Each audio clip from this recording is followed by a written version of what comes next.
할렐루야. 네, 서로 축복하십니다. 오늘도 행복한 하루 보내세요.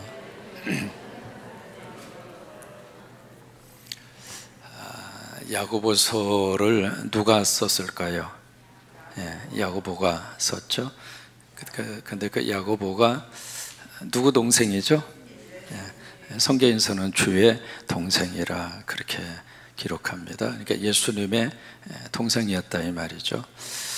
그러면 1, 2년 함께 산 것이 아니라 30년을 함께 같은 집에서 같이 밥 먹고 한 이불 속에서 같이 이렇게 살았는데, 어느 날 형 예수가 내가 하나님이야, 내가 하나님이 보낸 메시아야, 그렇게 스스로의 정체성을 영어로 말하면 커밍아웃 한 거거든요.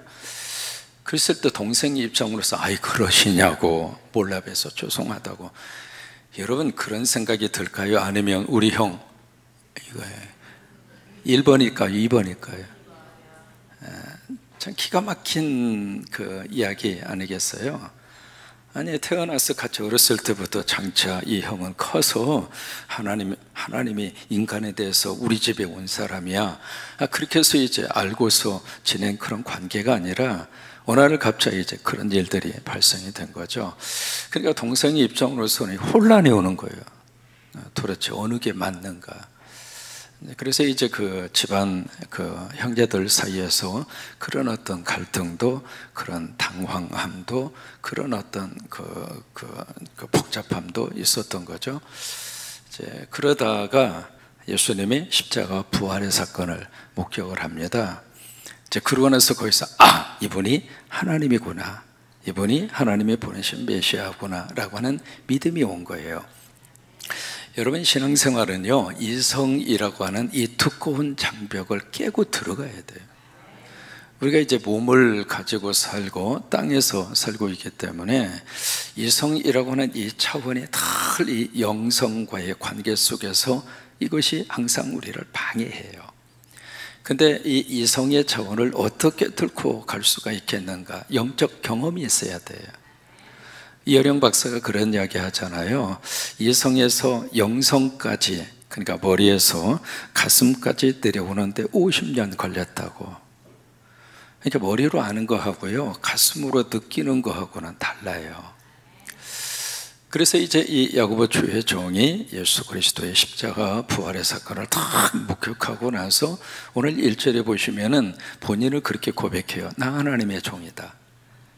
이것은 우리가 쉽게 이해할 수 있습니다.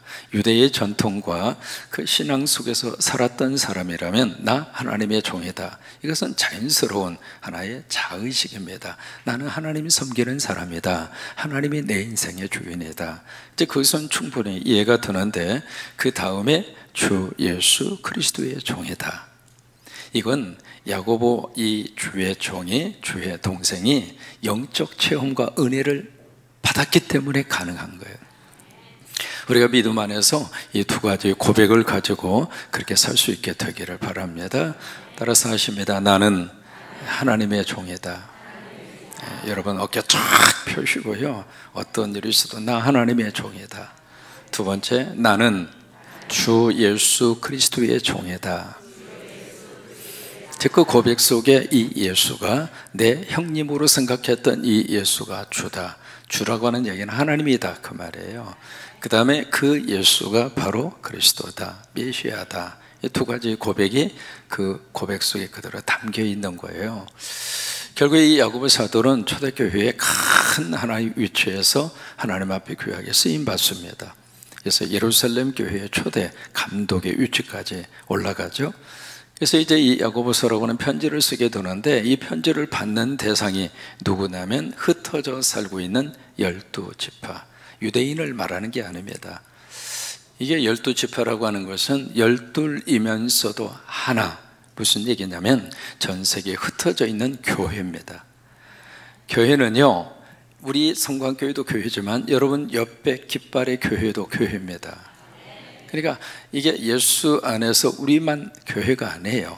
전 세계 흩어져 있는 모든 성도들이 교회라 이 말이죠. 이제 그들을 대상으로 야고보 사도는 이 편지를 씁니다. 쓰는데 이 야고보서의 특징이 있습니다. 특징이 바로 뭐냐면 전체가 108절이거든요. 그렇게 긴 성경이 아니죠. 근데 108절 가운데 54절이 무슨 형태냐면 명령형입니다. 그래서 오늘 여기서도 처음 말씀도 그거잖아요. 2절 말씀에 시험을 당하거든 온전히 기쁘게 어떻게 하라고요? 여기라. 명령형이에요. 그 다음에 4절에서도 인내를 온전히 이루어라. 명령형입니다. 그래서 거의 대부분 반절이 그냥 명령형. 이렇게 해라, 이렇게 해라. 왜 그럴까요? 지금 야고보는 초대 예루살렘 교회의 감독이란 말이죠. 그 감독의 영적인 권위를 가지고 하나님의 말씀을 그들에게 선포하는 거예요. 그 말씀을 받은 다음에 그 말씀 앞에 어떤 반응을 보일 것인가, 그것은 성도의 몫이에요. 여러분이 강대상에서 하나님의 말씀을 탁 던져주고 그 말씀이 선포될 때 그 말씀을 아멘으로 먹으면서 그 말씀을 붙들고 살면 하나님 복 주십니다. 그러니까 그 영적인 권위를 가지고 하나님이 주신 말씀을 그들에게 선포하는 거예요. 이게 참 이 각 교회마다 하나님의 말씀의 영적인 권위가 회복이 되어져야 말씀을 통해서 역사하시는 하나님의 복이 임합니다. 이게 영적 권위가 자꾸 약화되잖아요. 그러면 명령형이 아니라 사정조로 나갑니다. 제발 이렇게 해줬으면 좋겠다고, 이렇게 꼭 하기를 바란다고. 여러분 그거 아니에요. 여러분 이 권위는 어디에서 오는가? 여러분이 제공해서 권위가 주어지는 것이 아니라 이 말씀을 주신 하나님이 권위입니다. 그러니까 이 말씀이 내 말이라면 권위가 그렇게 크게 세워질 수가 없겠죠. 그런데 이 말씀이 하나님의 말씀이라면 하나님의 권위가 있는 거예요. 그러니까 이 야고보 사도는 하나님의 말씀을 그들에게 던져주는 거예요. 그래서 명령형입니다. 그래서 시련을 만나거든 그 시련 어떻게 쓰든지 너희들이 시련 속에서 넘어지지 말고 그 믿음의 자리를 지켜가고, 이런 식으로 이렇게 쭉 설명을 하고 있는 게 아닙니다. 시험을 만나? 그러면 어떻게 해요? 그러니까 여기 이제 시험이라고 하는 단어가 나오는데요. 2절에 이 시험, 그 다음에 12절에서도 시험이 나오고 13절, 14절에서도 시험이 나옵니다. 이것을 여러분들이 잘 구별을 하셔야 돼요. 이 단어가 다릅니다. 우리말 번역에는 그냥 다 시험 이렇게 돼 있으니까 똑같은 단어로 기억하는데 달라요. 여기 이제 시험이라고 하는 말이 여기 두 가지로 사실은 번역을 해야 돼요. 연단이라고 하는 말로 번역해야 할 단어가 있고, 또 하나 유혹이라고 하는 말로 번역해야 할 단어가 있습니다. 이것을 영어 번역에서는 확실하게 확 구별을 해 주었는데 우리말 번역은 구별이 안 된 거예요. 그러니까 여기서 2절에서 말하는 시험은 유혹이 아니라 연단입니다. 시련, 연단, 그걸 말하는 거고요. 그 다음에 이제 13절에서 나오는 시험은 유혹입니다. 그래서 이 단어 자체에 대한 해석이 달라요. 그러니까 2절에서 말씀하시는 여러 가지 시험을 당하거든, 그 이야기는 유혹이 아닙니다. 여기서 말하는 시험은 연단이에요. 시련이라 그 말이에요. 그것을 당하거든 기쁘게 여겨라, 그 말씀이에요. 그래서 이 5절 말씀으로 이어지게 됩니다. 5절 같이 읽겠습니다. 시작. 너희 중에 누구든지 지혜가 부족하거든 모든 사람에게 후히 주시고 꾸짖지 아니하시는 하나님께 구하라. 그리하면 주시리라. 이것도 명령형입니다. 여기 지혜가 부족하거든. 여러분 왜 갑자기 시련과 연단을 말씀하시다가 왜 지혜라고 하는 단어를 끄집어냈을까? 우리가 연단을 당하고 시련을 당했을 때 그걸 잘 이기려면 지혜가 필요해요. 지혜가 없으면은 그 시련과 연단 속에서 자꾸 우리는 거기에 매몰돼서 그 시련과 연단 때문에 더 이상 믿음의 자리를 못 지켜가는 거예요. 그래서 이제 그런 속에서 잘 극복하려면 지혜가 필요하다 그 말이에요. 여러분 태풍이 막 이렇게 불어오면은요, 지혜로운 나무는 그 태풍에 맞서지 않습니다. 어떻게 하냐면 태풍의 방향에 의해서 자기의 몸을 움직여줘요. 근데 지혜가 없는 나무는 불어라, 내가 너한테 질소냐, 그리고 딱 버티고 나무가 그러고 있으면은 나무가 뿌리째 뽑혀버리는 거예요. 그러니까 시련 속에서도 마찬가지입니다. 그래서 하나님, 이 시련을 내가 어떻게 믿음으로 이길 수 있을까요? 하나님 지혜를 주시옵소서. 그랬을 때 가장 좋은 지혜가 바로 뭔가 하나님 앞에 엎드리는 거란 말이에요. 그게 지혜입니다. 그러니까 우리 생각으로 이것을 어떻게 해보려고 그러면은 그 시련과 연단 속에서 그 시련과 연단이 우리를 너무 이렇게 무겁게 짓누르는 무거운 돌멩이로 자꾸 우리 힘들게 해요. 근데 그런 속에서 하나님 앞에 딱 기도할 때 하나님이 지혜를 주세요. 이것은 기도해야 지나간다, 기도해야 해결된다, 기도해야 영적 힘을 얻어서 이겨낼 수 있다. 그게 지혜라 그 말이에요. 그러니까 그 지혜를 누구에게 구하는? 하나님에게 구하라. 그리하면 하나님이 주실 것이다. 여러분, 기도하면 하나님이 응답하세요. 고백하십니다. 기도하면 응답하신다. 아멘. 새벽에 내가 너희를 도우리라. 그냥 그 말씀 붙잡고 평생 목회하다 보니까 하나님이 목회 현장 속에 하나님이 귀하게 들어 쓰시더라고요. 저는 그걸 온몸으로 느낀 사람이에요. 그러니까 기도하면 하나님이 주신다. 여러분, 이것처럼 가장 강한 하나님의 언약과 약속이 어디가 있습니까? 사무엘상 1장에 한나 만나잖아요. 한나가 너무 큰 문제를 만났습니다. 애를 갖고 싶은데 임신이 안 돼요. 그때 분인나는 탁 들어와서 배가 남산만하게 불러옵니다. 이 분인나는 이 한나를 향하여 볼 때마다 속을 뒤집어 놓습니다. 그래서 이제 성경은 그렇게 표현하잖아요. 분인나가 나를 격분시킴으로. 그 이야기는 뭐냐면 속을 살살 긋고서 확 뒤집는다 이 말이죠. 근데 그 문제를 가지고 한나는 성전 앞에 오잖아요. 와서 막 하나님 앞에 기도에 몰입합니다. 어느 정도 술 취한 여자처럼. 여러분, 술에 취하면은요 이것저것 상관하지 않잖아요. 그냥 한나가 가장 하나님 붙잡고, 하나님, 이 문제 나 혼자 힘으로서는 해결이 되지 않습니다. 하나님 도와주옵소서. 그래서 막 기도에 몰입을 하는데 엘리 목사가 가만히 보니까 대낮부터 한 여자가 술 먹고 와서 술 주정하는 것으로 그렇게 보일 정도로 한나가 그렇게 기도한 거예요. 그러니까 엘리 목사가 예이 그만 술 좀 끊으라 말이야. 대낮부터 여자가 술 먹고 말이야. 이게 한나가 뭐라고 그래요? 주여, 내가 술 먹은 게 아닙니다. 내 마음이 원통하고 격분하여 하나님 앞에 와서 내 마음을 토로하는 것뿐입니다. 저는 그 표현이 참 우리에게 필요하다고 생각해요.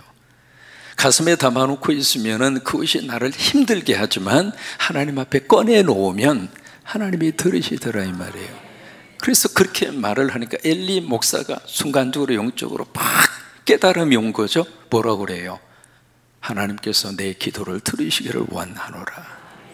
여러분들이 새벽에 드리는 기도를 하나님이 들으시기를 원하노라.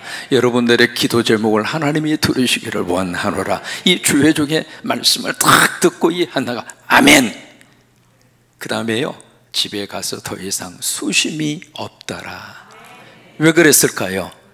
하나님이 내 기도 들었어. 하나님이 내 기도 들었어. 하나님이 여러분들의 기도 들으셔요. 이따가 딱 끝나고 가실 때는 할렐루야 하고 갔어요. 하나님 앞에 기도하고 나갈 때는 하나님 보따리 도로 주세요. 그냥 짊어지고 도로 갈래요. 그렇게 하지 말고 그냥 하나님 앞에 딱 주님, 오늘 내 기도를 하나님이 들으셔서, 하나님이 들으셔서. 역대상 4장 10절 야베스 기도 잘 기억하시잖아요. 하나님, 나 복 주세요. 구체적으로 기도합니다. 내 지경이 넓어지게 해주세요. 내 인생 가운데 환난이 없게 해주세요. 그래서 막 그렇게 기도했는데 역대상 4장 10절 같이 고백하십니다. 그가 구한 것을 하나님이 허락하셨더라.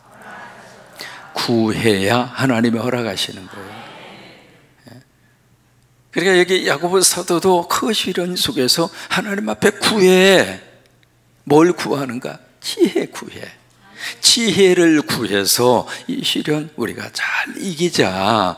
지혜를 구해서 이 연단 잘 통과하자. 왜? 이 연단은 이 두 가지 큰 차이가 있어요. 이 연단은 누가 주는가? 하나님이 주시는 거예요. 이 유혹은 누가 주는가? 내 욕심 때문에 나오는 거예요. 그러니까 이 연단의 마지막 목적은 하나님의 생명의 면류관이라고 그랬잖아요. 하나님의 상급이에요. 올림픽 선수들 팍 훈련하고 연단시켰을 거 아닙니까? 어제 우리 안세영 선수 이 배드민턴 하는데, 이야, 세상 영자 들어가서 그러는데 잘하대. 와, 세상에 어떻게 그 스매싱이라고 그러나 이걸 두들겨 패는 거예요. 어떻게 총알처럼 갔다가 꽂는 거예요. 혼자서 말이죠, 텔레비 보면서 내가 소리를 지르면서도 나 혼자서도 내가 웃겼어. 나 혼자 막 으쌰 그러고 있는 거예요. 그게 이제 그 게임 들어가기 전에 다 태핑이라고 그랬어요. 막 붙이잖아요. 그 모습 보면서 야, 얼마나 이 훈련을 하고 저기 했을까, 그 생각이 들더라고요. 그러니까 이게 하나님이 주시는 연단은 잘 이기고 극복하면 금메달 따는 거예요. 그게 지혜라 그 말이죠. 근데 우리가 기도하는 그 하나님이 어떤 분인가? 후히 주시는 분, 그리고 꾸짖지 아니하시는 분, 이 두 가지입니다. 여러분, 하나님 앞에 기도하면 하나님의 후히 주세요. 누르고 흔들어 넘치도록 하여 안겨주세요. 그게 우리가 드리는 이 기도를 받으시는 하나님이세요. 여리고성에 살고 있었던 여러분 누구예요? 삭개오. 이 삭개오는 예수님 얼굴이나 한번 봤으면 좋겠다, 그런 마음으로 뽕나무 위에 올라갔는데 하나님이 이 삭개오에게 후히 부어주신 거예요. 너는 아브라함의 자손이다. 오늘 내가 내 집에 10만 갈게. 세상에, 이 삭개오는 예수님의 얼굴 딱 한 번만 보고 싶어 했는데 하나님은 그냥 쏟아 부어 주신 거예요. 여러분, 이게 하나님이 주시는 놀라운 축복이에요. 후히 주시는 분, 그리고 꾸짖지 아니하시는 분. 그래서 그 다음 절에 자 보실까요? 6절입니다. 구체적인 지혜, 우리가 기도할 때의 구체적인 지혜를 하나님이 6절에서 말씀하십니다. 같이 고백합니다. 오직 믿음으로 구하고 조금도 의심하지 말라. 의심하는 자는 마치 바람이 밀려 요동하는 바다 물결 같으니. 7절, 이런 사람은 무엇이든지 주께 얻기를 생각하지 말라. 8절, 두 마음을 품어 모든 일에 정함이 없는 자로다. 이게 정함이 없다는 이야기는 여기에 바람이 밀려 요동하는 물결의 모습을 그렇게 표현한 거예요. 정함이 없는 자라 이 말이면 모든 일이 있어서 불안전하다 이 말이에요. 마치 바람이 막 이렇게 불면 이 바다의 물결이 밀리고 철이 요동치고, 그래서 이렇게 안정성이 없잖아요. 그런 것처럼 이게 하나님 앞에 기도할 때 조금도 의심하지 말고 오직 믿음으로 구해라. 믿음으로 구해라. 이것을 이제 야고보 사도가 계속 강조하는 거예요. 왜 그럴까? 본인이 그렇게 주님을 섬겼어요. 그래서 야고보 사도의 별명이 낙타, 무릎이잖아요. 얼마 만에 꿇었으면 여기에 굳은 살이 뱄다 이 말이에요. 그렇게 기도해서 하나님의 귀한 사역을 감당했던 하나님의 종이기 때문에 본인이 그렇게 해봤으니까 기도할 때 의심하지 말고 오직 믿음으로 내 기도를 하나님이 들으신다. 예수님의 이름으로 기도하면 하나님이 받으신다.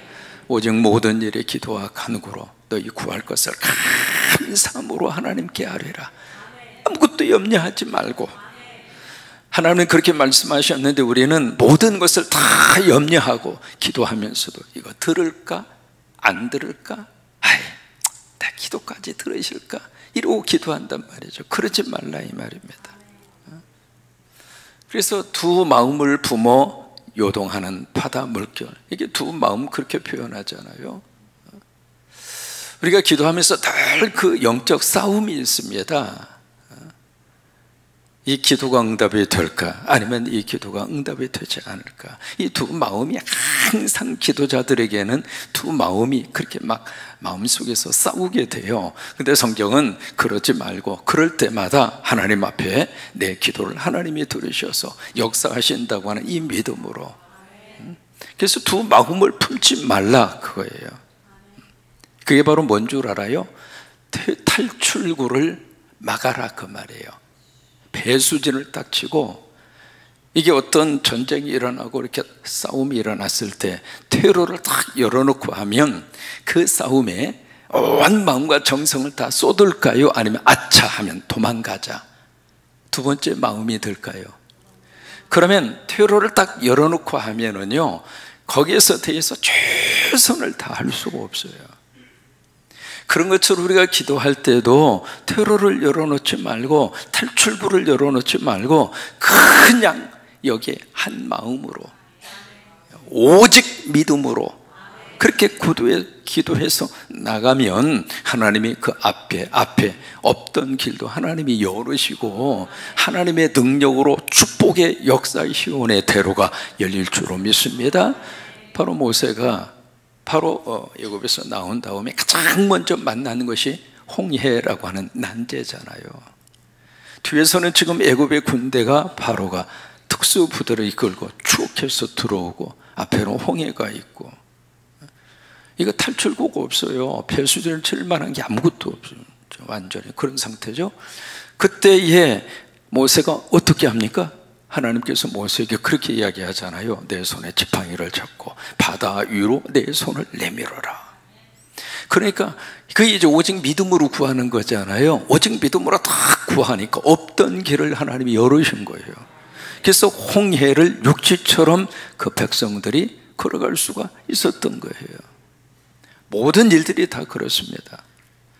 사업을 할 때에도 기도 딱 하고 이 사업 속에 하나님이 역사하셔서 이 사업 하나님이 축복하신다, 하나님이 도와주시면 나 일어설 수 있다, 하나님이 축복하면 이 사업 통해서 영광 돌릴 수 있다, 그런 마음으로 오직 믿음으로 구하면서 사업을 해야지, 사업을 딱 하면서 안 되면 때려치우지 마. 그러면 사업에 성공할 수 있겠습니까? 아니에요. 신앙생활도 마찬가지예요. 여러분들이 성광교회에 하나님이 보내셔서 이 교회에 딱 등록을 하셨잖아요. 아멘도 아니요. 하나님 보내셔서 등록하신 거잖아요. 그게 좀 빠르고 늦고 그 차이뿐이죠. 그러면 이 교회에서 신앙생활 하시는 동안에 여러분 그 마음속에 나 이 교회에서 은혜 받고, 이 교회에서 성령 체험하고, 이 교회에서 하나님의 복을 받고, 이 교회에서 우리 자녀들도 잘 되고, 이 교회에서 나도 건강하고, 오늘 이 교회에서 신앙의 간증을 나도 써내려 가면서, 그래 이 교회에 성령의 역사하심이 있어서 십자가 세우는 이 교회에 우리 가정에도 거룩한 역사와 능력으로 세워지는 복을 내가 받아 누리리라, 그런 마음으로 이 교회에서 신앙생활 해야지. 아이, 이 교회 좀 섬기다가 마음에 안 들면 봐 떠나지 뭐. 그럼 은혜 받겠어요?